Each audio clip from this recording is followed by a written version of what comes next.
O naman, ang layo ni Jesus, kaya siya namatay sa krus, na Take note, ha? Si Jesus, wala na rin sa krus. Si Jesus, hindi na siya nakahiga. Si Jesus, hindi na siya imahe. Si Jesus, nasa langit at namamagitan sa atin sa Ama tuwing tayo nananalangin.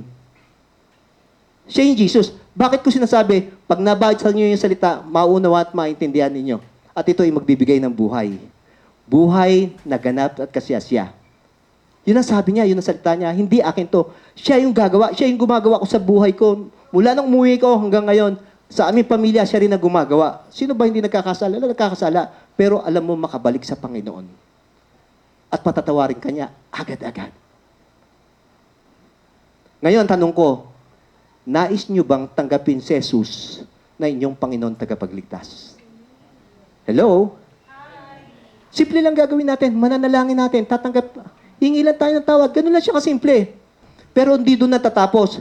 Dito pa lang nag-uumpisa. Dahil may irong spiritong banal ay pagkakaloob na kailangan niya lumaki at lumago. At para lumaki at lumago, yung spiritong nilalang sa inyo na pupunta sa langit, kailangan niya salita ng Diyos. Okay? Tumayo po tayo manalangin.